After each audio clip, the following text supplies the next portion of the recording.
Welcome, everyone. You are listening and watching simultaneously Rashkin Report and Silicon Curtain, with which I congratulate you and thank you. Please hit like, subscribe. That's what polite people do in respectable company, which we do try to be. I am excited to welcome, as every week, we get together with Jonathan Fink of Silicon Curtain and we compare notes, because Silicon Curtain, Jonathan, first of all, welcome. Oh, it's great to be here and in very refined company. I've never asked you whether you put the milk into the bone china cup first, but I presumed that is the case. Well, I can tell, see, because my coffee's in a Bandera cup. That's how you know you're in a fine company. Okay. Exquisite taste. Yeah. Well, here we are, and it's winter 2026, and it seems like we have a demented and dangerous president, and then we also have this world that seems to be on fire, but also on ice at the same time, because we have storms that are taking over southern states. We have Greenland or Iceland or some piece of ice or other. And then we have, of course, ice in Minneapolis. And that's a big story. And for me, because I live next door in Wisconsin. So for me, this is like neighboring, in our neighborhood situation. But in the meantime, there's people freezing, very cold in Ukraine, in Kyiv in particular. And so that's that's the kind of winter, I guess, of 26 that we're starting here. Ice and fire. I mean, it could be like a Game of Thrones script, except that I'm afraid the reality we're living through makes Game of Thrones seem kind of slightly tame. It's interesting because when you mention a TV show, we are starting to realize more and more to what extent our president functions like a TV character. And then he has a bunch of people around him where we're like, oh, we didn't think that this person was going to be gone during the first season. But there's the, Bovino character who was like the little Hitler or whatever on the streets of Minneapolis, a little short dude who was like attacking the crowd with smoke grenades, flash grenades, rather than talk to people. And they got him out of there. And we're like, whoa, that character was gone, that villain, because it's a cinematic universe of Trump. That's it. I mean, I think the pattern, of course, is that anyone starts to gain their own independent fame, starts to challenge him. So on the one hand, it's like, get that guy out of the way because, he's damaging the brand. And let's face it, this isn't about legalities. This isn't about morality. This is like, yep, the brand has taken a hit this week. So we need to do a little bit of rebranding. That guy's gone. But there might be another reason there, which is he's developing his own, platform. He's developing, he's recognized, he's on TV, people know his name. Yeah, Trump doesn't like that. Trump really doesn't like that. You want people like Rubio, Hegseth, Miller, who've had, let's say, humanity bypasses or personality bypasses. With him, he's okay to keep them around as backdrop. He seems to have people around him that without him would be either nothing or in jail. So that means that he's got a lot of loyalty there, the same way that he has loyalty to the White House, because if he's not in White House, he's either in Russia or he's in jail. And so I think that the stark choices faced by this administration leads them to polarize the country, because what's going on, and I saw an interesting post comparing a murder of Alex Pretty and Renee Good in Minneapolis to execution of John Brown, which ultimately led to civil war in the United States, and partially because of how differently people in the United States at the time looked at John Brown, where to the south he was a criminal and to the north he was a hero. And now we're starting to see similar legend forming narrative forming around these two people that to some are martyrs and to some are borderline internal domestic terrorists. So we're seeing a really interesting, fascinating like split of society that starts from our information silos and where we get our information, and who knows where it's going to lead us. Well, I'm going to be maybe a little radical here, and that is what we think we're seeing here is not just the tactics of authoritarian regimes, whether it be South or Central America or Russia, or whatever. We're seeing that kind of playbook being imported At the same time, it's running in parallel to the kind of playbook that the US used to run in, say, the 50s, 60s, and 70s, and dare I say it, the British ran a few of those as well, which is where governments come in, they're centre-left, they're this, they're that, they're trying to nationalize the oil companies or whatever. We don't like it, so we're going to have a coup d'etat, and we're going to use various machinery to do that, and we're going to use various narratives to demonize them. It seems to have got those two things working in conjunction. The regime acting like an actual regime, and at the same time, it's got the instrument of being able to depose regimes at the same time.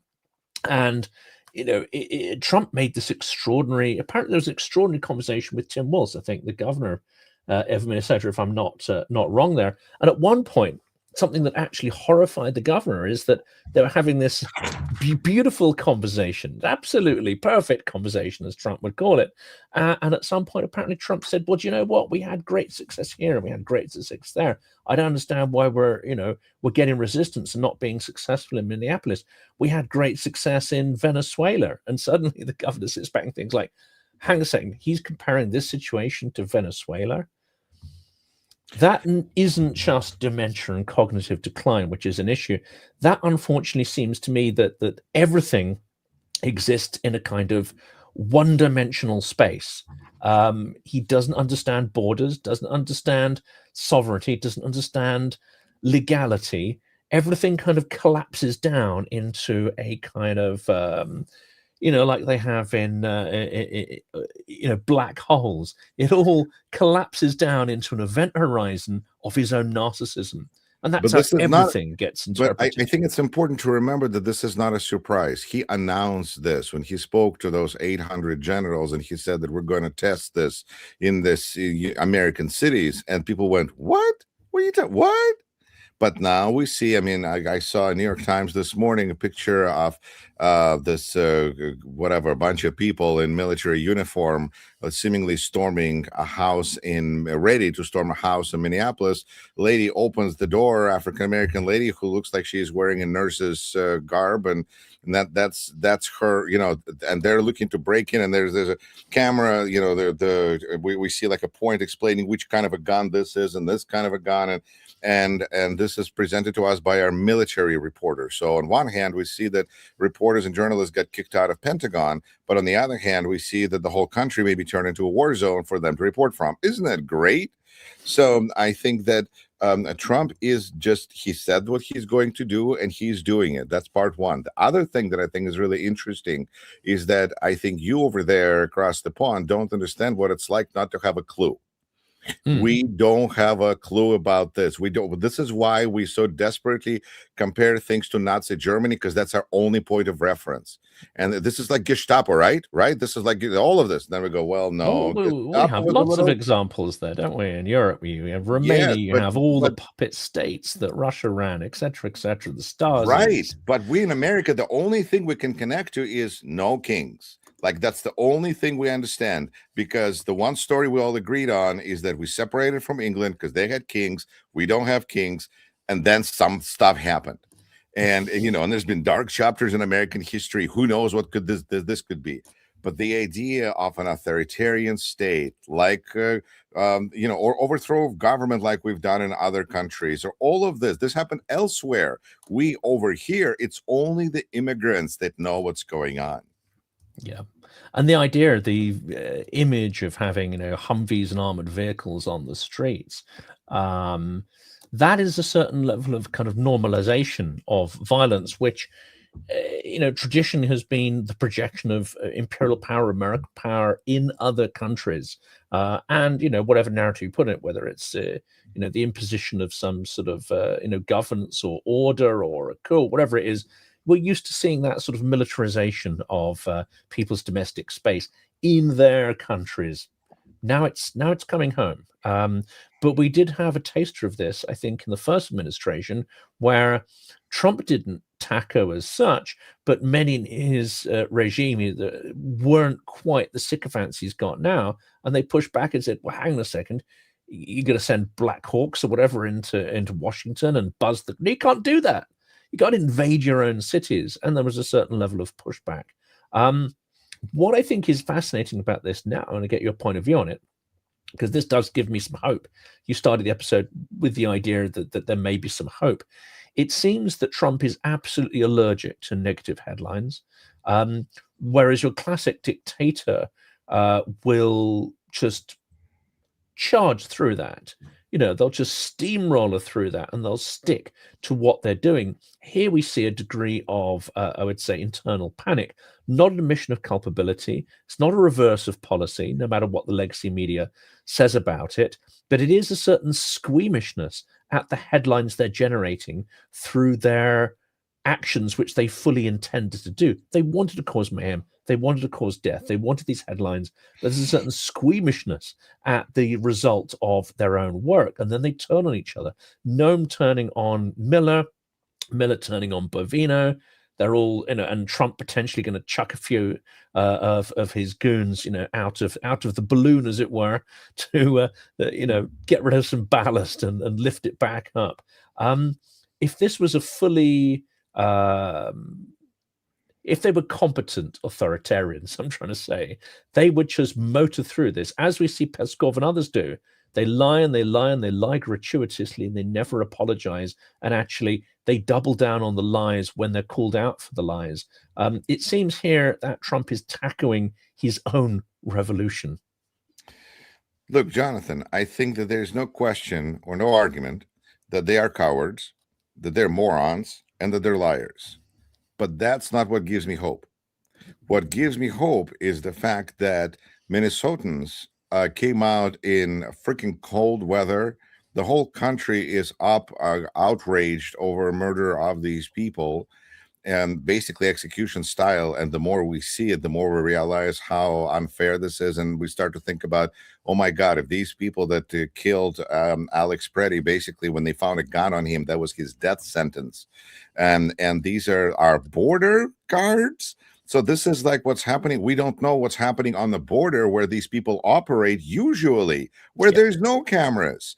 Oh my goodness. And so what happened, and in part, this is because of the United States and our particular history, where we have a certain totem pole of different people and where they are in a society.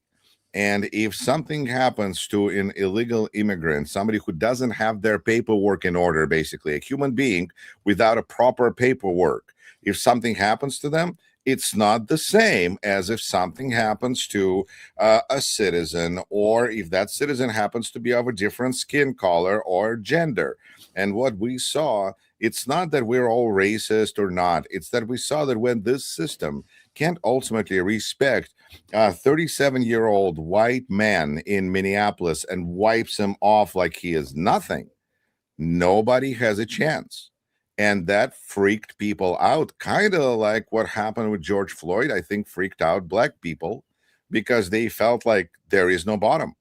And I think that's what gives me hope, is that all of these substitutions, all of these, oh, we're going to move this guy over here, oh, we're going to talk about whatever, we're going to lie, we're going to be morons, we're going to be cowards, all of that stuff, it's not helping them because people are still afraid. And as long as people are going to be afraid, they're going to demand action, and they're not going to be satisfied with these movements of puppets around, movement of chairs on a Titanic. It doesn't matter because we don't feel safe. And until we feel safety connected to our government, until we can, frankly, not even safety, until we can trust our government, this wave, I don't believe is going to stop. It's going to reflect in elections. It's going to reflect in lawsuits. It's going to reflect in protests. But people are not doing this because we just want to do one more thing and then we can go home and rest. We're doing this until this nutsiness stops. And I think that's where Minnesotans are so amazing because, man, I live in Wisconsin. There was a protest outside. I was teaching a class. I could not go, but my head is off to people who are south of Minnesota, 5 hours by car, who go outside. 150 people in Janesville came out. Lots of people came out of Milwaukee. It's freaking cold.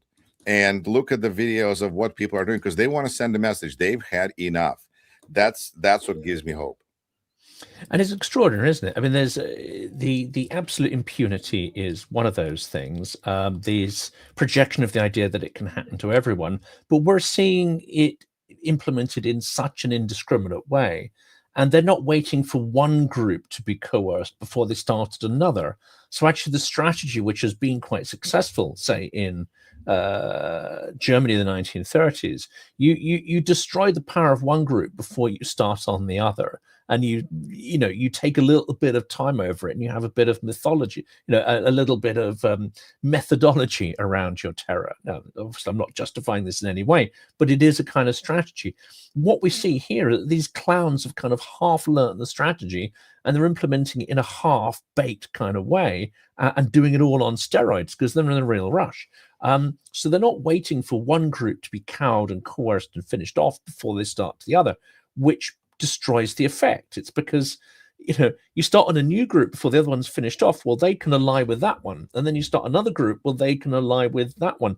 Now they've got Second Amendment people, the NRA, right-wing podcasters, as well as everybody else and different ethnicities, all saying, "Hang on a second, we're all in the frame here, all of us, irrespective of who we thought were going to be punished by this regime, those who fulfill our various prejudices." No, they're realizing almost simultaneously it is everyone who is in the crosshairs. It's just strategically done. Now, maybe, I'd love to hear your view on this, it may be the strategy here was to militarize the streets in blue states, coerce and scare and terrify voters, create the scenario where you could declare those results invalid, and people are so terrified and coerced they don't actually, protest it.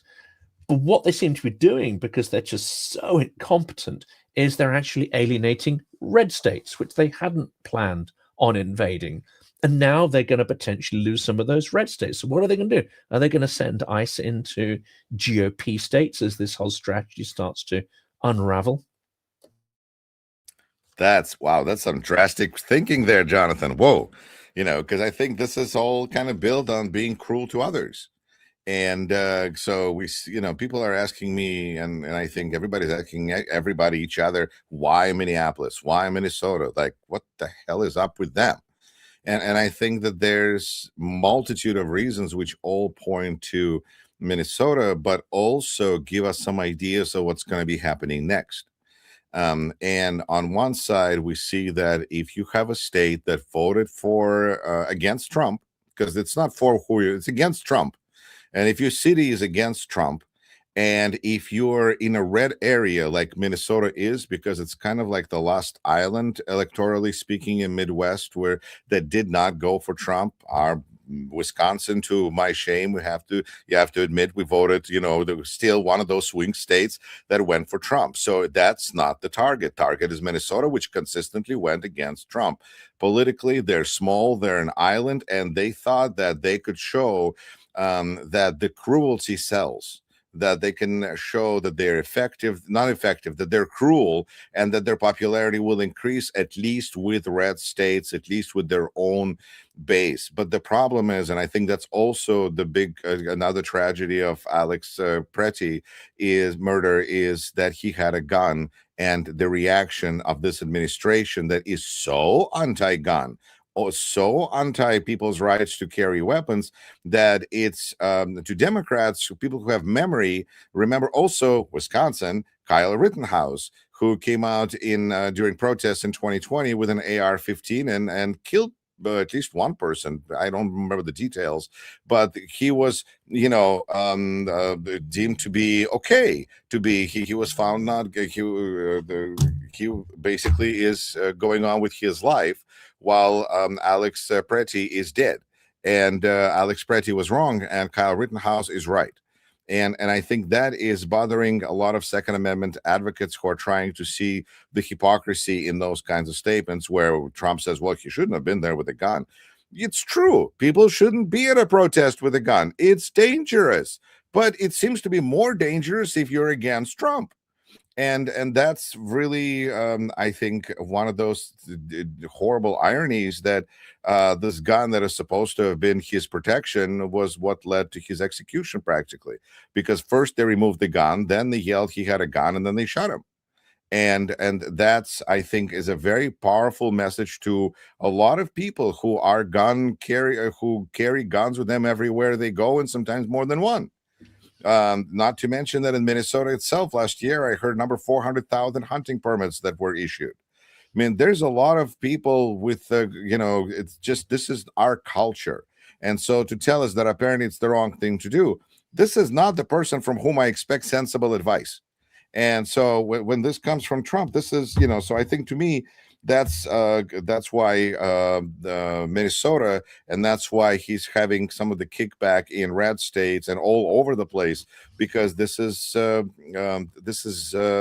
not that policy that people who voted for Trump, who voted for him to hurt other people that they don't like.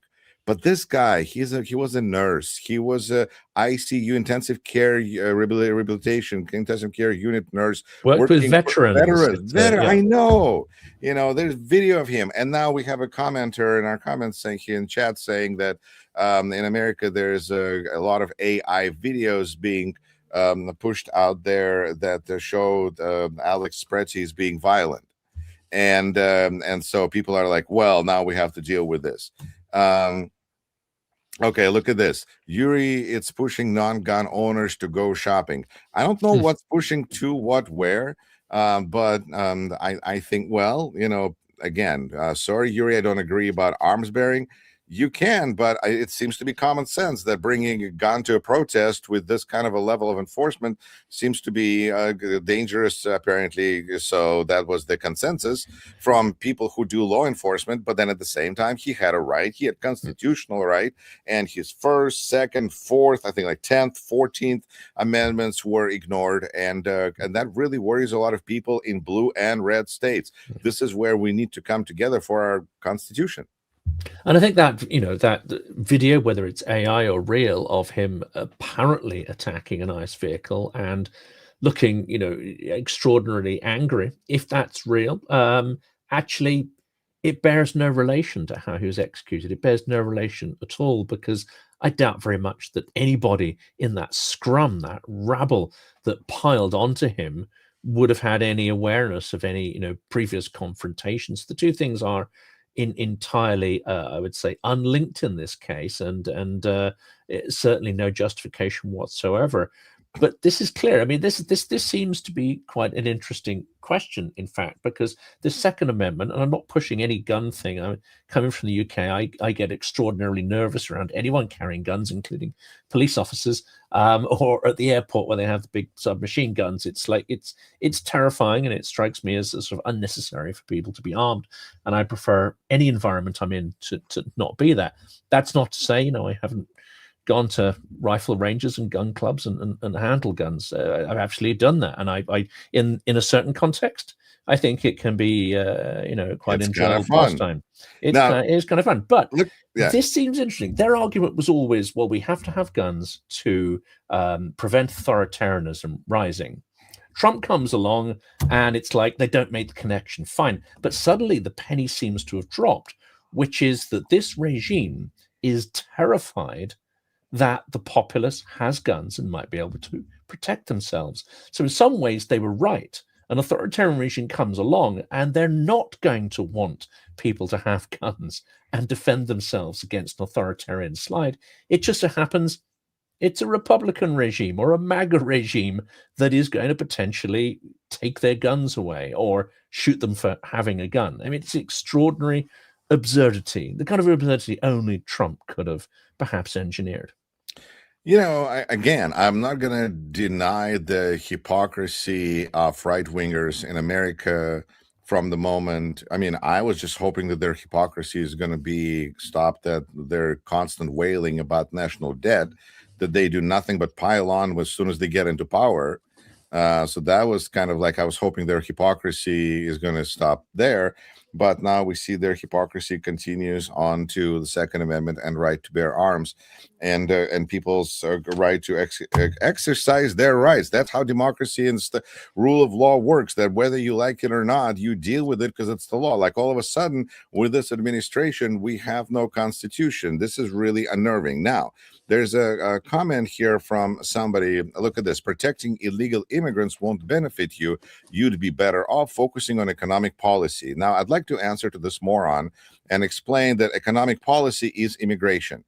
And so this is precisely part of the, like a huge part of the problem, that I have a co-host every Sunday morning, Mikhail Tripoysky, that we do a stream together in Russian. And he is like the liberal Russian voice of New York. That's, you know, and he constantly talks about this madness. We need immigrants for our economy. We have jobs that are going to be done only by immigrants that Americans don't want to do.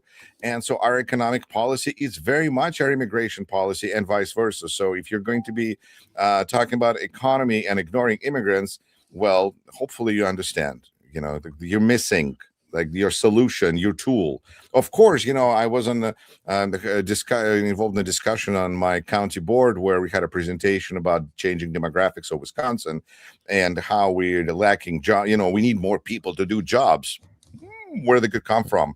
And one of our conservative members, who since lost election because people didn't care for that kind of rhetoric, said, what if we just forbid all abortions? Do you think that would solve our employment problems? And the person was like, no, it's not. And I said, is it possibly that we need immigrants? And he said, well, we really can't talk about that as part of it, but yes. So, I mean, come on. For those that are thinking that this is not connected, this is not just about being cruel or being nice to marginalized groups. There's some freaking common sense here, because if Trump is supporting it, there is no common sense there. So just go the other way. And ultimately, I think the solution there is turning this off. Not this podcast. This podcast, save it, share it with people, hit like and subscribe. But with Trump, people got to quit on that stuff, because that's just no good. It's like crack. And I think that's what needs to, that's when he's going to turn out, because he's the TV character. Turn TV off. You know, the only question that his cabinet members need to be asked is, when are you resigning? Are you resigning yet? Have you resigned yet? And then leave, because these people, they need to be treated as illegitimate through their policies, because otherwise that's part of the resistance that needs to occur besides the courts, besides the protests, besides the elections, is they need to be delegitimized in that field. Now we can say, well, that will create just another silos. But you know what? In the situation that we live in, they're going to try to break into our silos and pollute them anyway. So I'm trying to, at least like on Rashkin Report, it's a small little silo where I try to present information, and there's no Trump supporters there and there's no Putin supporters there. Sorry if it's a biased conversation. And there are nuanced conversations to be had, which I think some of a conservative mindset who are a little more reasonable will point out, that there needs to be conversations about integration, not necessarily allowing people to have education based on religious background alone. You know, there are certain nuanced conversations that could and should be had, and of course the quality of education, because if you want immigrants to become productive, you want their next generation from going from the jobs that no one wants to do to becoming middle-class professionals, which ideally is the ideal there, you have to give incentives for upward mobility. You have to invest in the education and the integration that allows you to have a population that, dare I say it, bring new values into society, but also are aware of and share some of the values that your society has. That includes democracy. Now, that's not just confined to immigrants. It seems to me that one of the problems we've got, and this is unfortunately the same here as it is in the US, is that the basic understanding of how the mechanisms of democracy work, how constitutionality, rule of law work, the very awareness of that amongst both immigrants and native population is lamentably poor, dangerously so. Here's a really weird conundrum that I find myself in with immigrants, because as an immigrant myself, As an American naturalized citizen, as a local elected official, I see huge benefits to immigration. This is the workforce we need for the future. Our birth rate is not holding up. We need people in this country, and these are people who want to be here. And instead of welcoming them and giving them the necessary paperwork so we could track them in case they commit any crimes, so we could easily identify them and solve the issue, we instead just fight the concept of these immigrants and at the same time talk about education. Well, what happens is, and what happened in 2024 is a lot of these immigrant communities, including Russian community, voted for Trump because the education level often, although Russian community is a different problem, they just been different conversation, but overwhelmingly, especially Latino immigrants, we see people who don't have the highest level of education, but have a high level of saturation of religion, and so conservative set of beliefs, who looked at Trump, who looked at Kamala Harris and decided to support Trump. Now, granted, today, many of them have decided that this was a bad idea, but we can't squarely count on the demographics here and say, you know what, as long as we get enough people of color into this country, we're going to be okay to withstand authoritarians from within the country who are, I don't know, too lazy to get up of their butt and get an education, get a decent job. But we see a lot of things changing at the same time. We see AI that is affecting everything. And we see the middle class that is becoming less out of reach, more out of reach for people, moving out of reach for more and more people. And so dynamics are shifting. And so you see that some people have money, a lot of people don't have money, and it's like doesn't even change, doesn't even affect depend on the color of their skin. Sometimes we see plenty of super wealthy Indian people from India, from any country you can think of. There's wealthy people there, and there's enough of them to come to America and to kind of move our economy forward. But we're just not. This is not working for us. And immigration, yes, we need to have solid borders. We need to have basically, I would think that all the technology that ICE now has access to, they could have used that technology to make a high-tech border and to track everybody who goes in and out, if nothing else.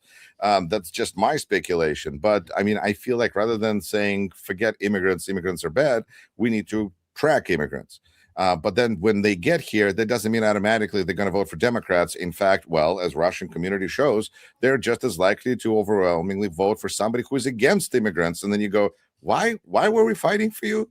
And I feel almost guilty for people who, my relatives here who live in America who were out demonstrating in 80s and, for right of Soviet Jews to leave. And then they leave, and these are radicalized people who vote for Trump. I'm like, I'm sorry. This is it. I always wondered at the conservative tendency of those fleeing, especially communism. Maybe it's a reaction the other way. Maybe it's, grasping after what is perceived to be a sort of stability in values that they don't see in the sort of the left or so on. You saw it in quite a few of the I would say defectors as well. Many of the defectors, especially the KGB ones, had some fairly sort of right-wing and in some senses, they were vehemently pro-democracy while expressing certain ideas that didn't seem to me to necessarily chime with democracy. Even Bismilov, whose thoughts on Russian active measures and psychological techniques, I think, are extraordinarily interesting. There's a pattern here of, I would say, extreme right politics. You see it, of course, in Israel as well. Many of the Russian emigres in Israel are on the right and sometimes the extreme right of politics there as well. So no, they don't necessarily. And they might be fleeing something, and they may see that democracy has the mechanisms to provide them with a better life and fulfill their potential.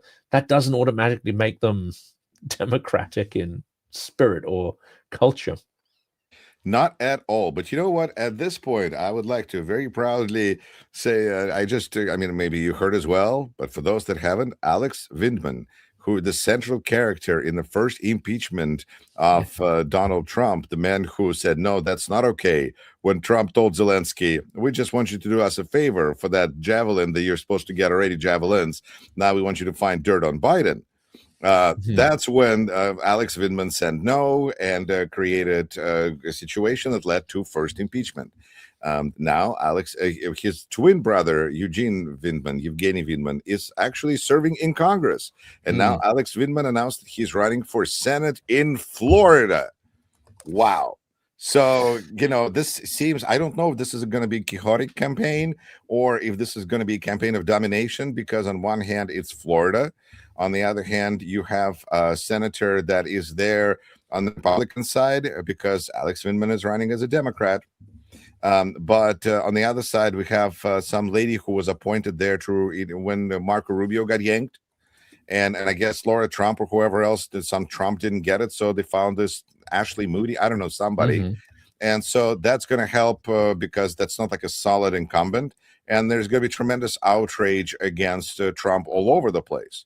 But it's still going to be an uphill campaign. And I think the candidate Vindman is going to need all the help that he can muster. And these guys, especially, the loathing of not just the Trump regime, but the loathing of actually anyone on the GOP side for them is extraordinary.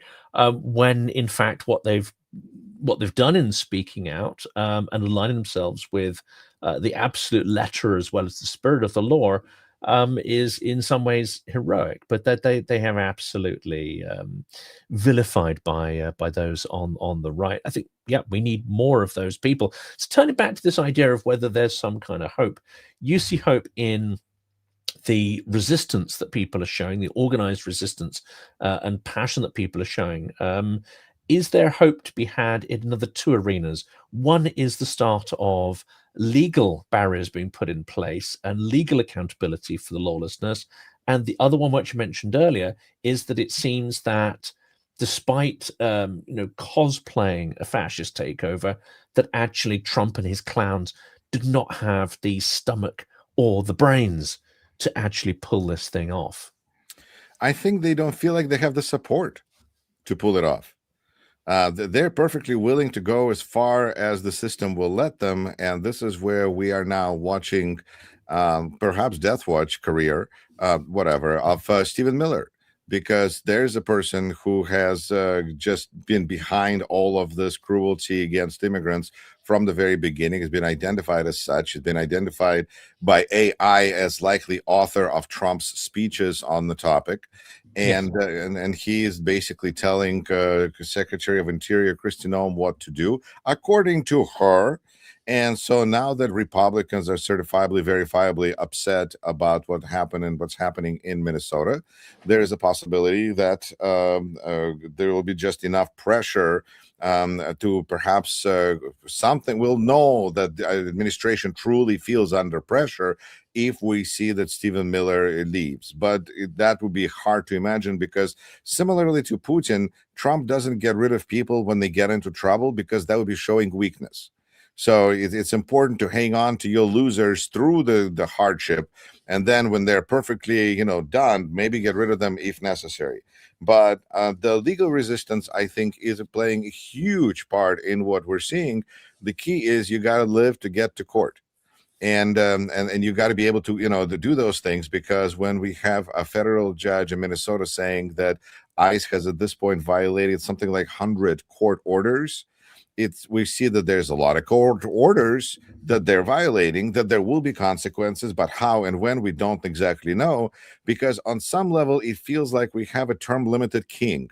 And Americans, we don't like it, don't accept it, but Trump is acting with this impunity and immunity from Supreme Court, that he feels he can do anything he wants. And even when he can't, he's being told that he is doing whatever he wants still.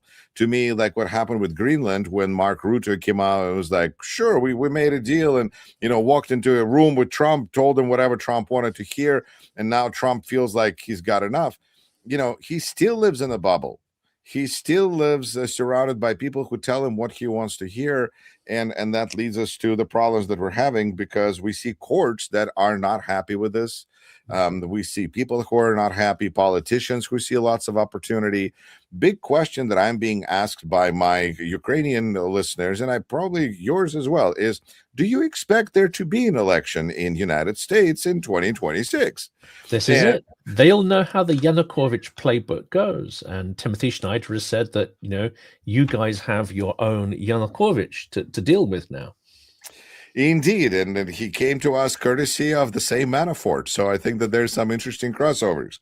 But we'll see. I think right now it seems to me that the political spectrum is occupied with two ideas at the same time, which we must be able to do. We have to be able to walk and chew gum at the same time. And that means we have to understand and accept and deal and fight for the elections in general. And the fact that FBI just raided election offices in Georgia speaks to what extent and how serious they're looking at arguing about the legality and legibility and legitimacy of any elections. And at the same time present candidates that are appealing to people because there's still an election process that's unwinding. We can't just say, okay, there'll be no elections, Trump is going to fight it, there's no point in running. No, it's an important part of trying to preserve some kind of normalcy is to have candidates. And that's where I'm really looking forward to seeing some Republicans run for president, because that's what it's going to tell me that Trump doesn't act like a lame duck, that he is a lame duck. And even if that announcement comes from J.D. Vance, who is currently the anointed future leader of MAGA, which could change tomorrow, tonight, whatever. This is why we live stream these things. But that's, you know, I think that this administration is just going to keep pushing as far and as fast as they can because they know they may be limited by elections. Even Mike Pence, let's face it, would be something, you know, somebody who's going to stand up with even a modicum of There's a few credibility. candidates, although Steve Bannon is not the one that I would cast my lot with, but there's, I'm trying to think. I was really encouraged. There's actually a candidate for governor in Minnesota, Republican, who dropped out. Why did he drop out? Because he said, I can't support this Republican brand of what's happening right now in Minnesota. I can't run. There's no way for a Republican to win a statewide election right now in Minnesota, is what he said, and dropped out.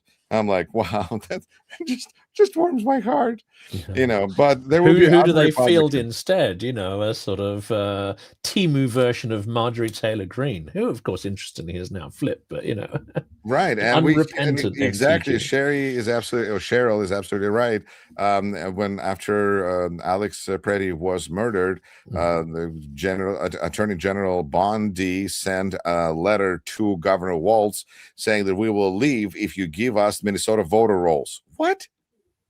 That's just nuts, isn't it? And but there's a plan here, because if we take the legacy media point of view, it's you take what Trump says one day as being truth, and then when he comes up with the post-truth flip, because nothing he says is real, it's all contingent on how he's feeling, the state of his brain, how many cheeseburgers he had, and what is going on in the world. Nothing is set in stone at all, but the legacy media then do the follow-up.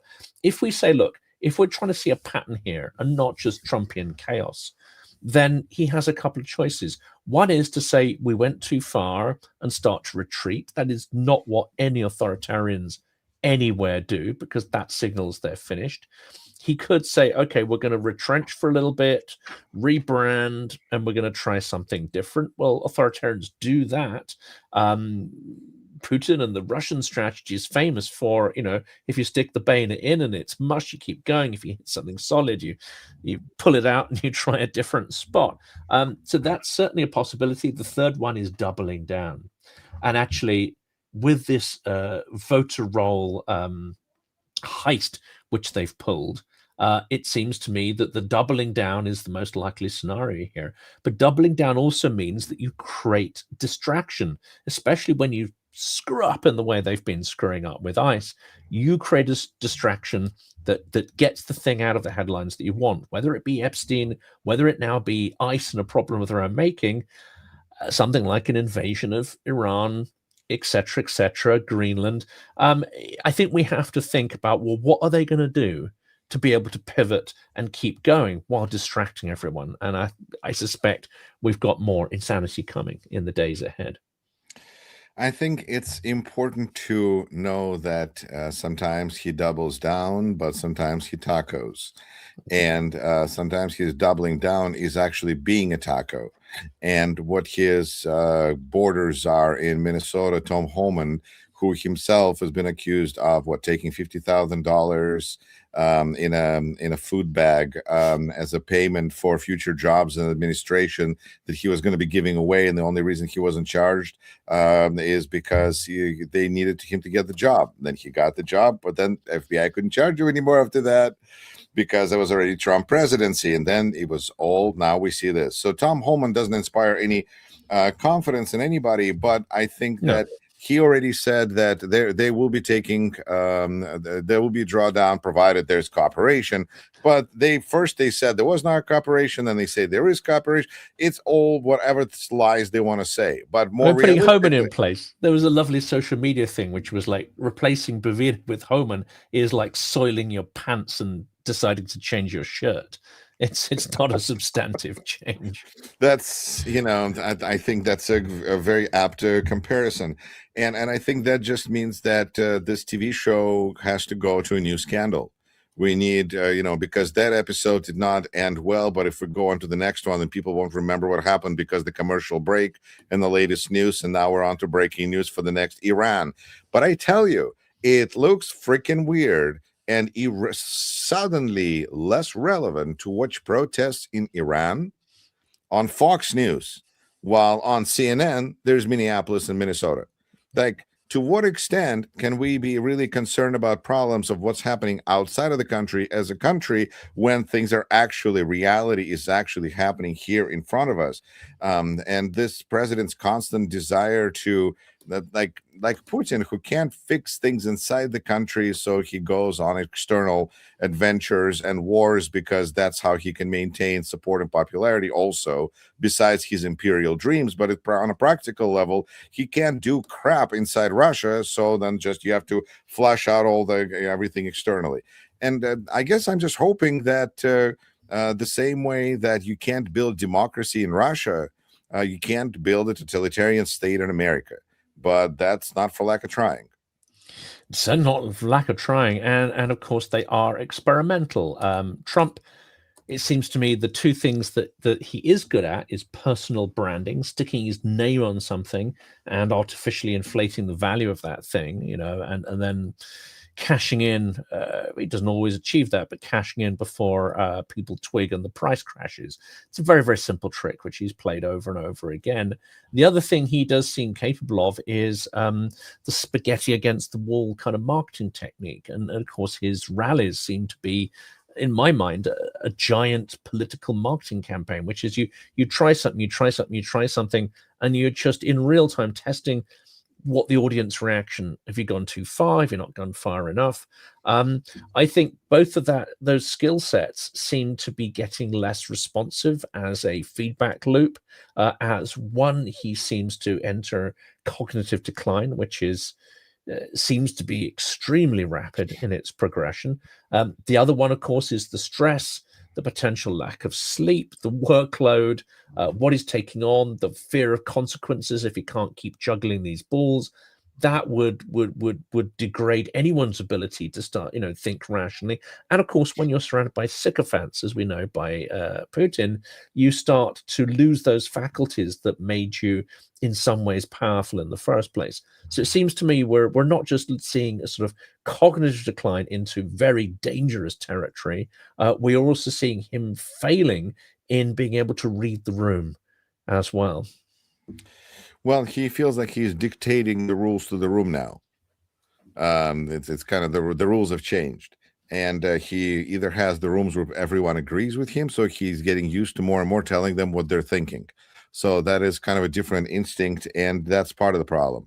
The other is, part of the hypocrisy that is one of the themes, I guess, for me today, because part of the hypocrisy here on the Republican and right-wing conservative, whatever you want to call those lovely people side, is that, God forbid, Joe Biden did a 10th of what Trump is doing.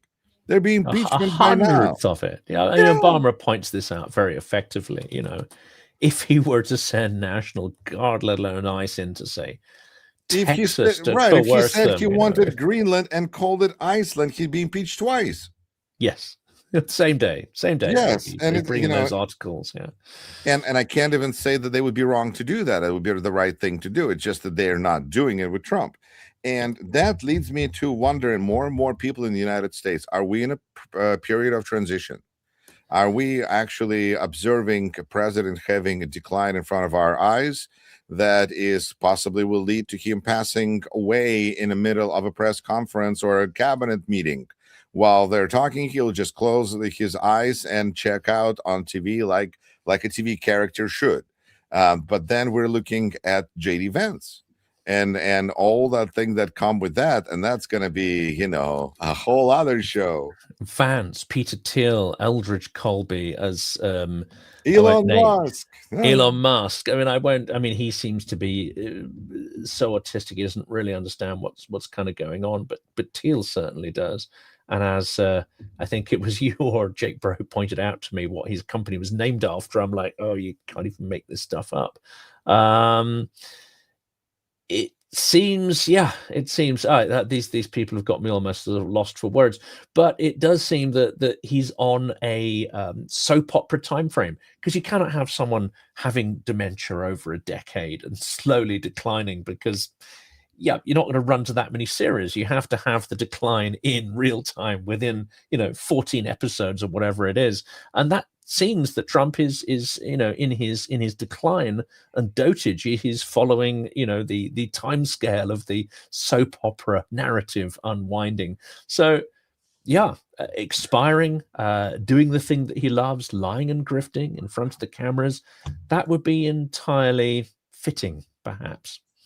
I was thinking, since we're talking, since he seems like a TV character more and more, there's this concept which ties in with our logo, I guess, for the podcast, about jumping the shark.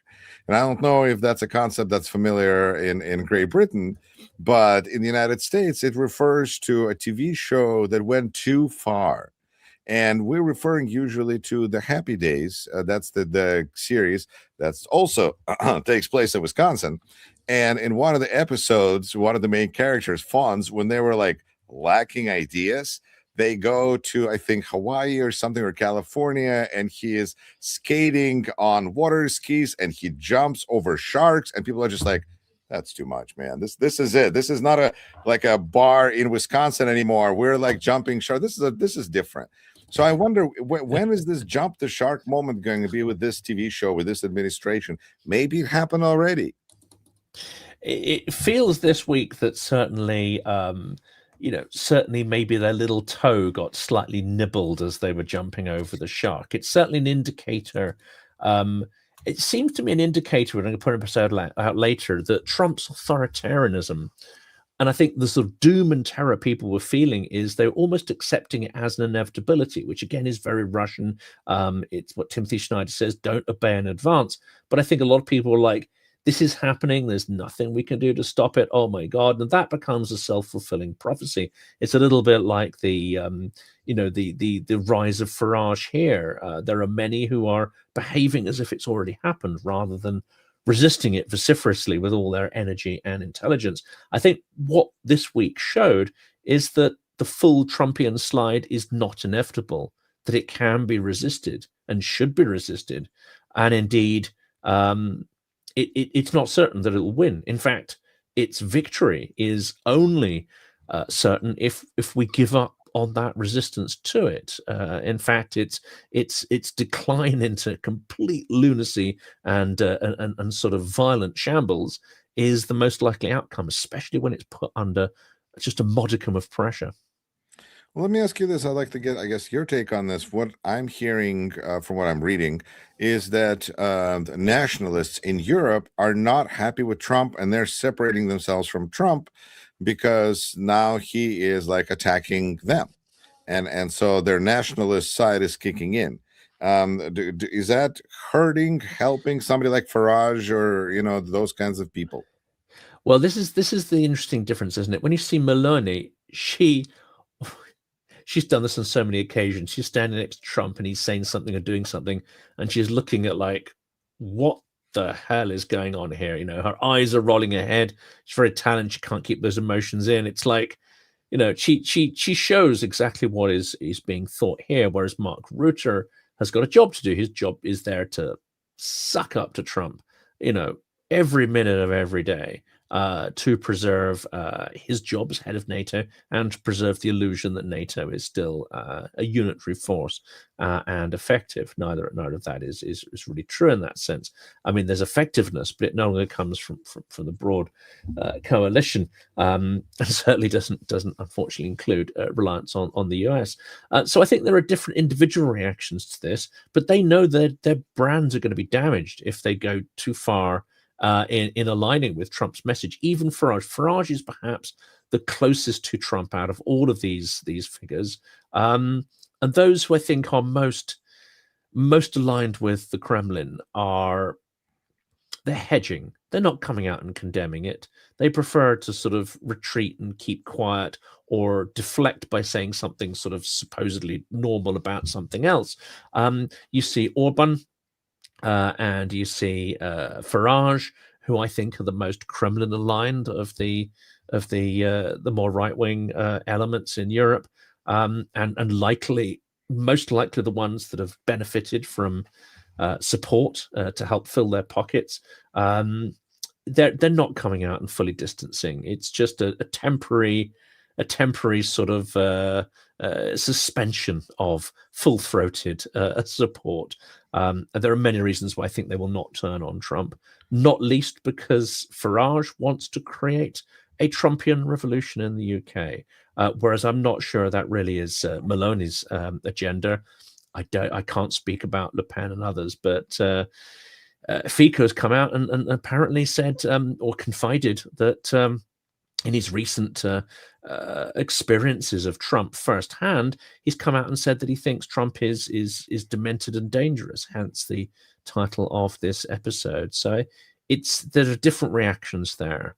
And I think it's useful to see those who criticize Trump least are probably the ones who are also most aligned with the Kremlin and its objectives. Who'd have thought?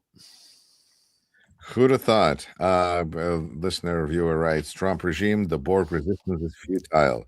I think it's the Borg comparison is apt, but I think it's more about assimilation and becoming part of that one unit than necessarily the resistance is futile. As the expression goes in a Russian song by Nautilus Pompilius, this music will be eternal if I change the batteries. I'm going to have to rewatch that Star Trek episode to see how they deprogrammed people who were released from the Borg. I mean, that might have some, right, relevance here. Although I start to think more of a Independence Day as a more apt kind of a metaphor, perhaps, but who knows? I had a guest site Dead Zone by King as a recent comparison that maybe, what Alex Preddy, by his death, he changed the future and now it's going to be different. Who knows, right? In comments, ladies and gentlemen, what do you think? What books and what works of art and fiction or not this whole thing makes you think of? Because we in America have no clue. We can't compare this to anything except for Nazi Germany. And that's we have Tarantino there. That doesn't really give us historical reality. Congratulations, you have your first dictator. Now what? You did this toy hasn't come with a manual. You guys are going to need to write the manual. Jonathan, thank you so much. Take care, everyone. Subscribe to Silicon Curtain. Subscribe to Rashkin Report. Rashkin Report Perspectives. If you read English, speak English, follow me on Substack. That'd be great. Thanks very much. Have a good one. Take care.